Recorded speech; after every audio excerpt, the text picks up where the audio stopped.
everybody, and welcome back to our re/watch of Severance. Severance. Are we keeping that? Today we are going to be covering episode 6, Hide and Seek.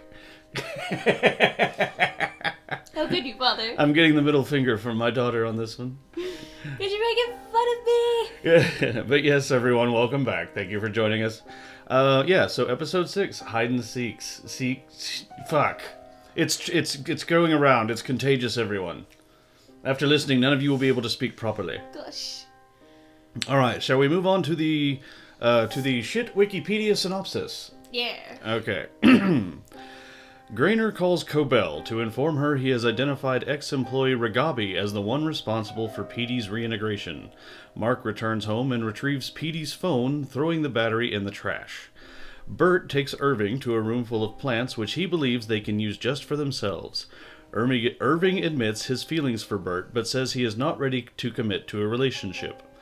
Devon runs into Gabby, the woman she met at the birthing lodge, but Gabby does not recognize her.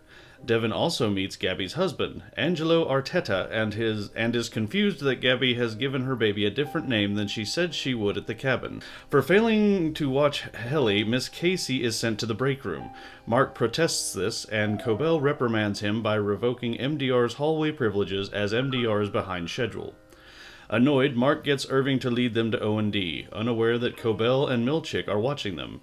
Meeting Bert and his colleagues, Mark calls for the departments to work together to uncover Lubin's secrets. Milchick arrives and forces them to return to MDR. Dylan discreetly steals an ideographic card. For violating the rules, Mark is forced to go to the break room, meeting Miss Casey on her way out.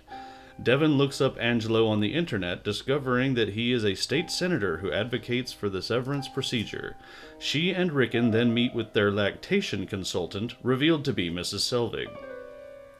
Dylan's innie awakens inside his Audi's home to find Milchick present. He demands he return the card, which Dylan reveals he hid at the restroom. Dylan is shocked to discover that he has a young son, and Milchick leaves after restoring him to his Audi version. With Grainer having found a possible clue into Ragabi's location, Cobell orders a keycard locked door to be installed at the entrance to MDR. During another date, Mark and Alexa attend Petey's daughter's punk rock band performing an anti-Lumen song to the attendees. The two have sex afterwards. Woot! Ew! Yeah. Some of that innie outie stuff again. Gross. Okay, sorry, my bad. The two have sex afterwards, yes. In the middle of the night, Mark decides to fix Petey's phone, which rings again. He answers, and a woman asks to know what Petey told him. When Mark explains he does not know much, she asks to meet with him. He arrives at a university where the woman, Ragabi, asks him to follow her. Yeah. Stuff and things. Anyway, the thing I told you wait on as you were reading the synopsis is, it gave away something I didn't realize or notice, which in my defense, I've only watched each of these episodes once. That being Gabby not remembering Devon and giving her baby a different name. Like, I thought she just was like, okay, we're out of the birthing lodges now. Surely you have other friends. And I didn't remember what she said about naming her baby because I didn't think she'd be coming back. Yeah, she was gonna name him William, I think. But then his name ended up being something else. I forget now. I think it was Bradley. I want to say it was Bradley. Yeah, that was my first instinct, so that must be it. So apparently she's more important than anticipated. She may even be the person they were talking about on the news. Or maybe not the person, but a separate case of the same thing. Yeah, I don't think she's overly important moving forward, other than that particular situation. But yeah, I think we're meant to kind of gather that maybe she got severed just so she didn't have to deal with the actual birthing process. How lame would that be? Yeah, that would be lame. Because this is a thriller, they could throw in a more sinister reason. They could, but I mean, just how bad would that suck for her, quote unquote, innie? If like you literally wake up only to like spend a day and then have a baby. Yeah, it would suck.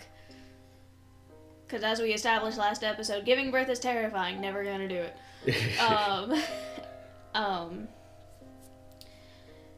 But yeah, it makes sense if she wouldn't be incredibly important going forward, considering she's only a part of Devon's story. Yeah. And Devon only appears every once in a while. Right. Which makes sense. She's a side character. She's not part of the main Lumen plotline. No, she's a secondary. Yeah. Yeah.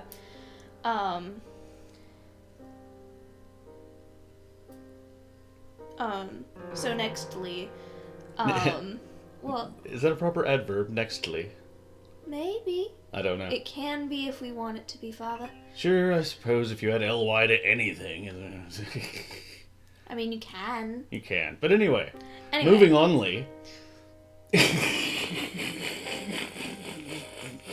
You're gonna get it over. All right. Anyway, as I was saying, so we see that Selvig is wearing Petey's chip, apparently. Yeah, on a necklace. It's weird.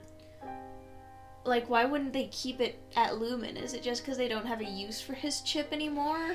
Well, Grainer said all the data was saved, so I guess the physical chip isn't of much use to them. But why would Cobell keep it on a necklace around her neck? Which relates to, I think it was last episode, like, and me thinking it was an emotional reaction she had when Grainer was like, "Don't feel responsible for Petey." Yeah. Like, this is making it seem like she had some sort of affection for Petey. Possibly. Yeah, it's hard to say. I don't know. She drilled into his head without much compunction. Yeah, but, I mean, granted, he's dead and gone, and she has a job. Yeah, well, she's fairly pragmatic, but I don't know. I just feel like if there was meant to be more of an emotional connection, you'd think there would be a moment of her, like, gently brushing his hair back on his head and kind of making a face, and then, like, sorry, Petey, something, I don't know. I don't know. It's strange. It also, because we see she's Lumen crazy, so it could just be because it's a little Lumen thing. Yeah, well, she's Kier crazy, that's for sure. Yeah. Yeah. Yeah, because she had an entire shrine, and it almost seems to imply that, like, she's been it's essentially been her religion her entire life. Yeah, because I'm assuming she attended that Myrtle Egan school for girls, Yeah. Obviously, it would make sense. Or either that or her mother did, because the photo looked like it could have been from further back.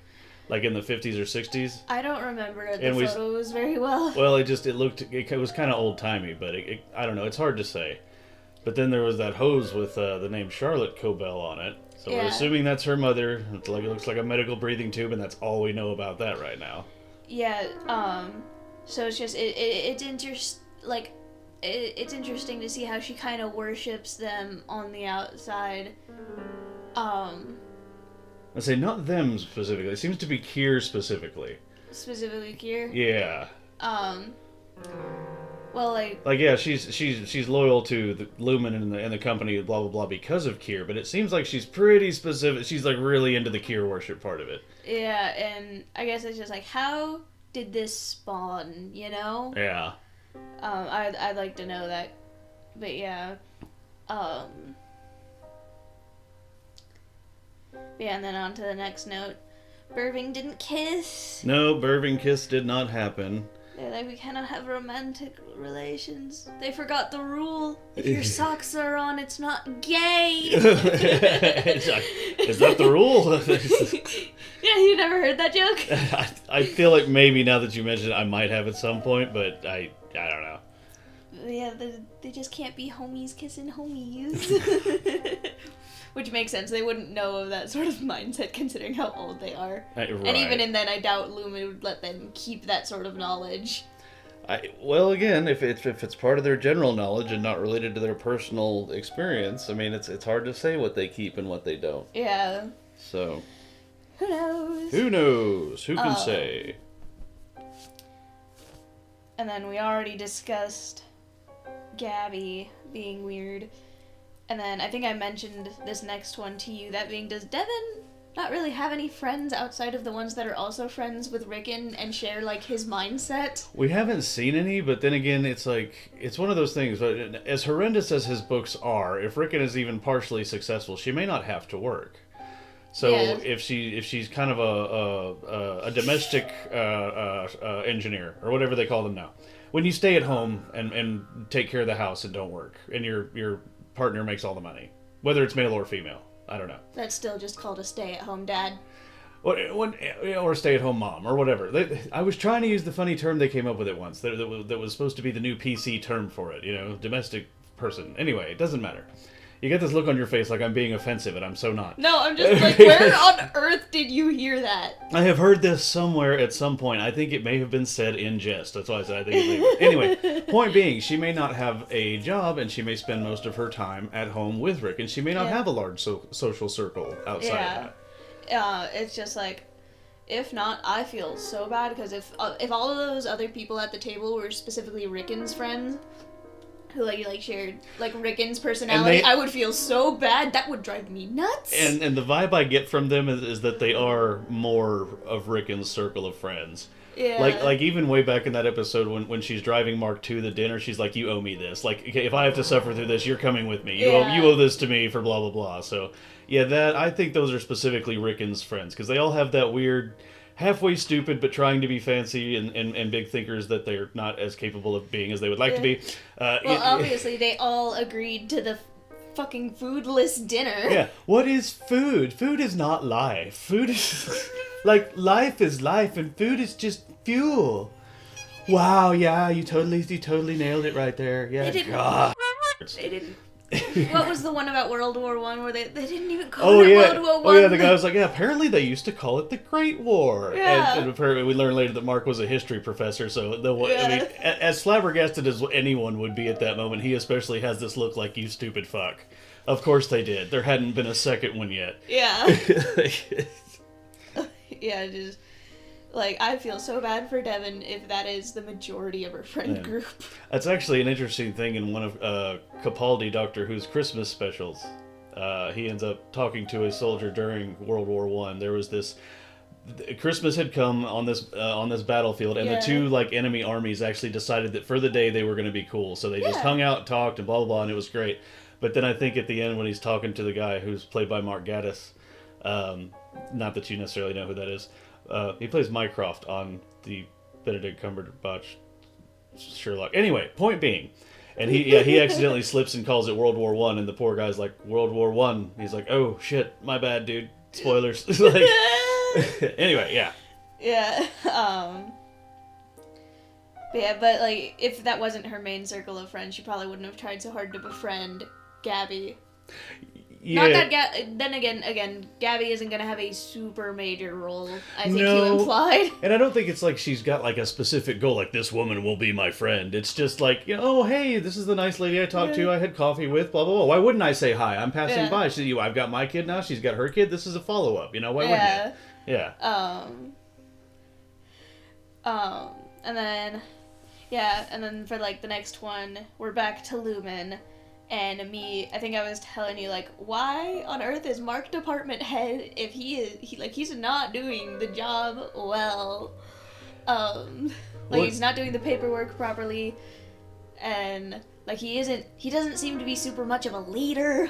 Well, there's bound to be a little bit of a grace period for someone to like kind of to absorb those new duties. And also, like I said, we have hints that Mark is really good at the actual job of the refinement. Mm-hmm. I said the reference to his freshman fluke, the little glass engraved cool thing, blah blah blah. That wasn't a prize, just something they gave him. So why would they give it to him unless it was for performing really well? Yeah, and I guess it could also be just like we don't see anyone like giving him the rundown of what he's supposed to do. Right. Or he watched Petey do it for a while, so he has a basic idea. But Helly has really thrown him off. Yeah, that too. He's had Helly to throw off. So I guess he's not as bad as a department manager as I thought. Right, and who else would do it out of the ones that were left after Petey was gone? It's not going to be Dylan. No, definitely not Dylan. And Irving has the knowledge and the stick to the by the bookness, probably to do it, but it just doesn't seem like his kind of role. No, he doesn't seem like the leader type. Right. That, and I wouldn't be surprised if they didn't pick him due to his dozing. Right. There's a number of reasons, but I would think that Mark, overall, like, if I were looking at it from the management point of view, like, with what I do know about these people, I would probably, and what I'm guessing I know about some of them, I probably would have thought Mark would have made the next best department chief, too. Yeah. I said, I mean, you can always be wrong. Like you said, maybe he's not going to live up to those expectations. It's hard to say. You know, but at the point that they appointed him, I can understand them doing so. Yeah. Well, like, later in the episode, you know, when they're like, okay, we're gonna figure this out, we're gonna team up with O&D, you know, he does seem to actually, like, grow a spine and, like, start leading. Yeah. Until he gets literally slapped on the wrist. But we haven't gotten to that yet. And then I remember being confused when Selvig was like, you don't understand, like, the part-time, you know, because you're not a part-timer like the rest of them, to Miss Casey, and how that threw me off, because it was like, is that a slip? Did she accidentally reference full-time innies or whatever the fuck? And then you were like, no, Miss Casey just comes in when needed. Yeah, I believe that's kind of what that's meant to imply. Like I said, like when we did talk about it briefly, yeah, the full-time innies, that's their full-time gig. They come in roughly 9 to 5 every day, Monday through Friday, full-time job. Whereas I think Miss Casey is kind of pulled up as needed. Mm-hmm.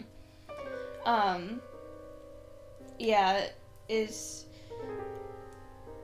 I don't know, it threw me off.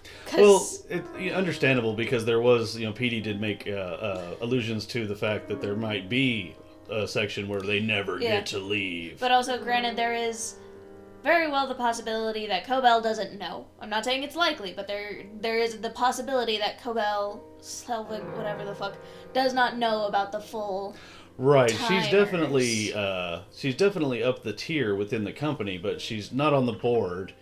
You know, she's not, and she is there on the floor, so she's got a fairly localized set of duties, it seems. Well, I don't know if she's just going above, because this relates to a note I have later, that being, Selvig is just doing so much. I do believe she is acting outside what the company expects of her. Yeah, like, she's kind of taking the reins her own way here and there, absolutely. Granted, it very well could just be, again, because, like, with Helly and Mark and everyone acting, and, like, PD getting out, it's just, like, she feels the need to try to get more control, get more, you know, handle on the goings-on. But she was already living next to Mark under that assumed identity at the beginning, so it's like, Yeah, so it's like, to what degree is this her just going on her own, and how much of this is Lumen suggestion or approved or, you know, assigning of the task? Well, I think we can safely say that some of this is just her, because I think both Milchick and Grainer have kind of been like, this isn't, you know, what are you doing? Why are you doing this? This isn't what we're expecting. Yeah. And then she's like, well, you got to try something new to blah, blah, blah, and all this. And you know. I guess Grainer was surprised when she was found in nursing clothes, so we definitely know that they aren't aware of her trying to spy on Rickon and such. Right. Even though she's frankly wasting her time. Yeah. Like, Rickon and Devin have nothing to do at all with the situation. I think it may just be the fact of their relation to Mark. I don't think it has anything to do with Rickon and Devin specifically. No. Well, okay, it might have to do with, like, Rickon's book. And potentially him sending messages, because they never did finish. They never did. That's true. And they never brought it up again. Like, yeah, they aren't looking for the book. It became a big deal for the innies. Like, but why doesn't Milchick be like, oh shit, I left that book, and then he goes and looks and it's not there, and it's like, where's the book? Yeah, because he jumped hard on Dylan having that O&D card that he stole. To the point that, where, and I have a note about this later, like, he went to his fucking house and stuffed him in a closet, and was like, okay, Dylan, tell me! Yeah, you would think, if nothing else, with all the craziness, he could have forgot. But at that point, when he's actively wondering about an item of some sort of information of any kind that they're not supposed to have, it might have gone, oh shit, thinking of which, I left that book. But, you know, it was... Like, I'm assuming he already looked at it thoroughly for messages before he decided to be like, what the fuck is this thing even about? Yeah. But... Like, my best guess is he just didn't think it was a threat because it was so stupid, forgetting that it being stupid wouldn't check with the innies. Well, see, the thing is, threat or not, it is literature outside of prescribed materials. Therefore, it would, regardless of how innocuous it might be in the outside world or inside world, it is forbidden. It is contraband. It is against the handbook. So he should have gone back and got it and secured it regardless. Yeah, that, and just, you know, Rick had mentioned, it's missing. It's been missing for, like, he said, 5 days? Yeah, he said it had been gone for 5 full days. And he was very hurt that Mark hadn't thanked him for the book. Yeah, like, again, it's just, like, they fucking porch pirated it, and granted, of course, they probably don't care about their lives out of Lumen, but it's just, like, you couldn't have at least put it back when you were done. They don't up to a point, but if suspicious activities on their end cause the Audis to become suspicious and start acting weird and start wondering what's going on, it could potentially. I mean, they do care. They have to a degree. Yeah. Yeah. Because if the Audis stuff is constantly going missing. Yeah. Like, especially because Mark said it's a quiet neighborhood. There's not a lot of people there, so while one could argue that makes it better for porch pirates because there's less likely that anyone's, looking, it's like there's not a lot of people there anyway, and it's a corporate town. What interesting things or expensive things do you think they're buying? Yeah, who knows? So there's not really a point to porch pirate it. Right. Well, it just your porch pirate wouldn't be there to see the package in the first place. No. Again, like it's one of those places where we've discussed this before. Like you would have to be going there specifically looking for something that you know or suspect is there to make the effort to go out there. Your random person who's gonna porch pirate probably isn't going to end up in that neighborhood just because there's no reason for them to be there. Yeah. So it wouldn't be like a crime of opportunity. Yeah. Necessarily, Yeah, it's just, I don't know, the book plot is a little weird, but the rest of the show is great, so I don't want to give them too much flack for it. No, like I said, it's hard to find any piece of writing that is just airtight, but it does seem a little weird that the book was it wasn't forgotten by the show, but it was forgotten by Lumen. It was forgotten by Milchick and Selvig. And granted, they've had weird shit with all this crazy stuff to deal with too, but they're supposed to be on the ball. Yeah, like, especially Milchick. Like, I think they mentioned that, if she'd given that book to Grainer to look for messages, he wouldn't have left it in the fucking conference room. No. But also, like, they listed on the Wikipedia that, like, his actor is, like, a guest, so I wonder if they just can't get his actor all the time. What, Grainer? Yeah. Oh, I didn't even know. You've been looking at the wiki, huh? It was up on your computer earlier. Well, that's for my purposes. You look at your own notes. I just glanced. It's alright. But yeah. So let's see, where am I now? But yeah, Mark was, post-book, getting more of a spine, and, they're, as of the end of the episode, they're about to slap that out of him real quick. Yeah. And it's gonna be so sad, because Irving won't be able to see his boyfriend anymore. That'll suck. Never did get that smooch. No. I don't know. It's not over yet, though. No, it's not over yet. Granted, I don't know if they'll find a way to somehow break the doors or, like, somehow get around them. Helly might just be stubborn enough to figure it out. There might just be a way that comes up. Thanks, Dad. You're welcome. There might not. Who knows? I do. Oh yeah, and then the fucking Selvig just randomly singing after MDR got collected from O&D. Yeah, that weird Kier hymn or whatever. Yeah. Like, out of context and without any build-up, that there's no purpose to that other than her just trying to, I guess, assert herself. I think, she's asserting herself and reminding them of who they serve. And that they need to knock their shit off is about the best I can get out of it at a glance. Yeah, that's the best I can think of as well. But it is, like, especially because, again, this isn't a musical, so it's so out of place, and it was like, excuse me? Sorry. I'm trying to imagine the musical version of that with Cobell, Patricia Arquette, just, like, dancing around like, Kier, chosen one, Kier. Yeah, it's like, oh my god. Oh my god.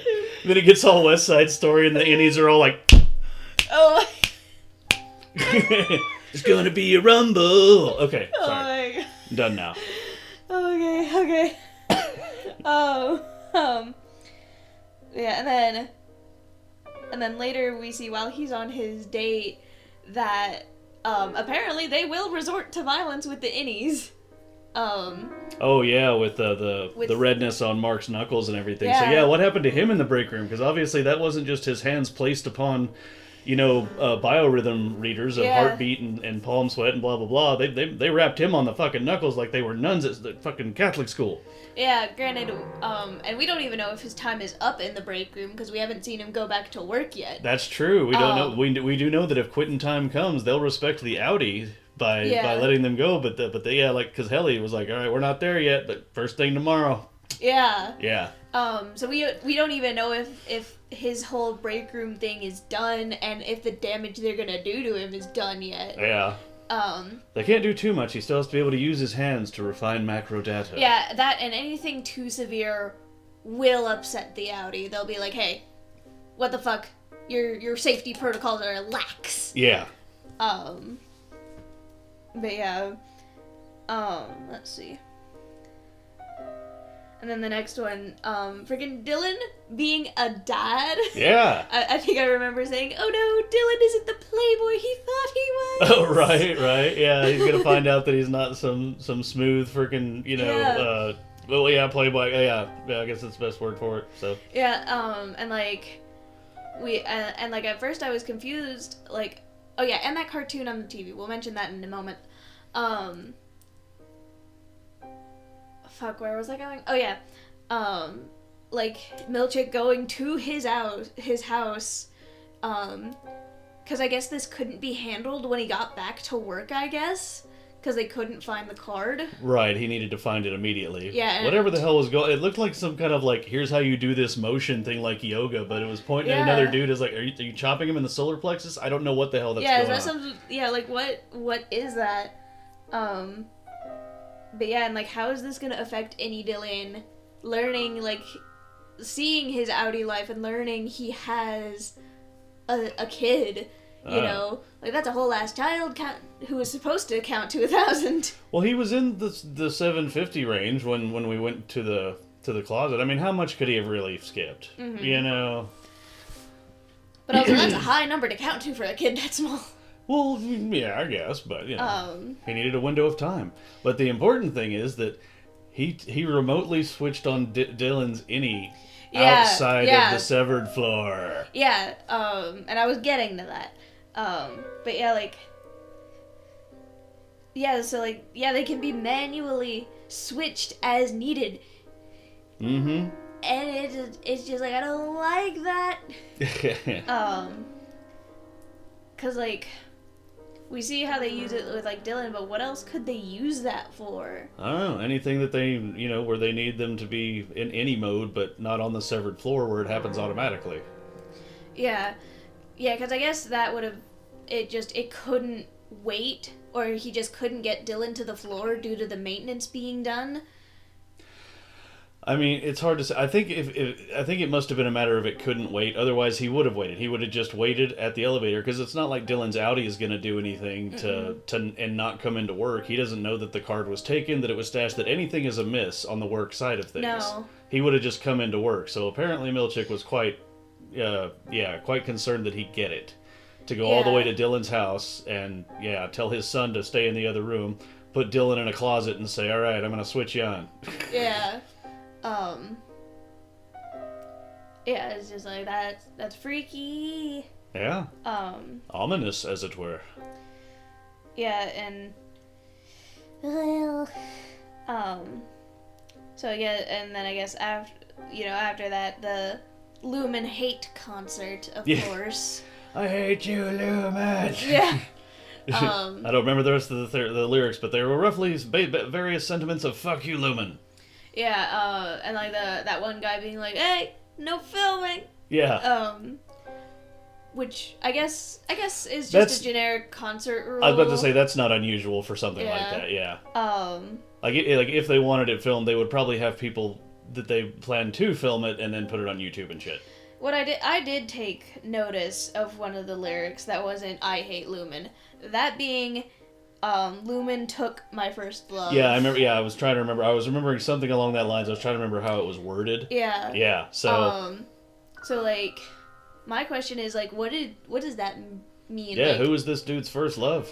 Yeah, and what does he mean by Lumen took her? Did she just go to work and never come back? Is he just that much against Severance to where he felt he lost a part of his first love when she severed? I don't know. Or, did she leave him for the company?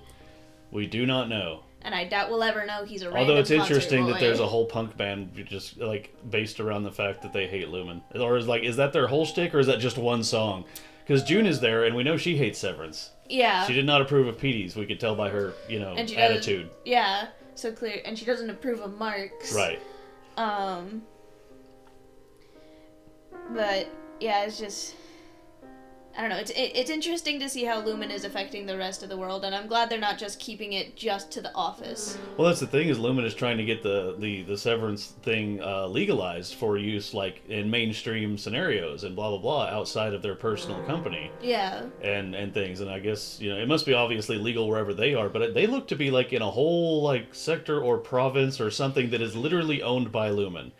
Because, like, if you ever look at their mail and stuff, they're in Kier PE.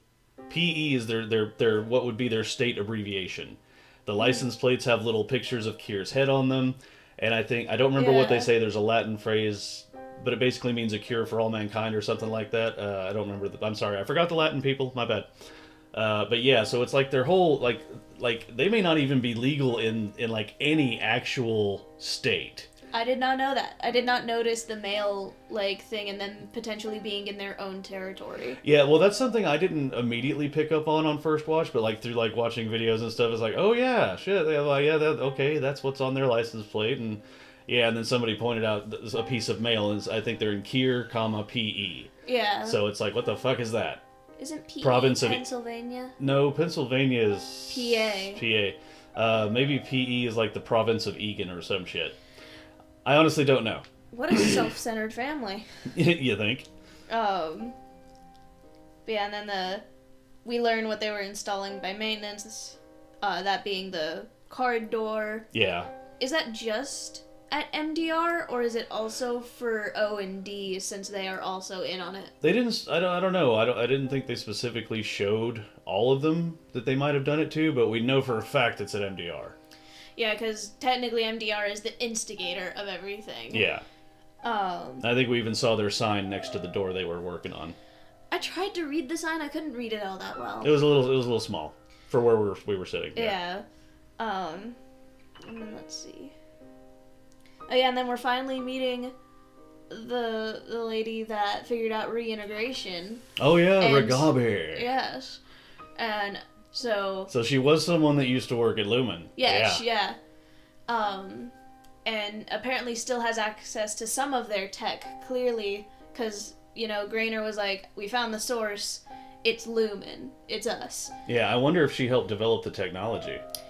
If she, surely, because usually that's how it works, it's in stories, it's like, I made this technology, but I regret it. It was meant to be for good. It was going to be for therapeutic purposes. So now I'm going to take it down. Yeah, that's right. Because I know how it works. I know what I'm doing. Right.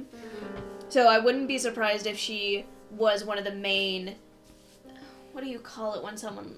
Engineers, inventors, progenitors? Yeah, of the Severance and the Severance chip and stuff. Right.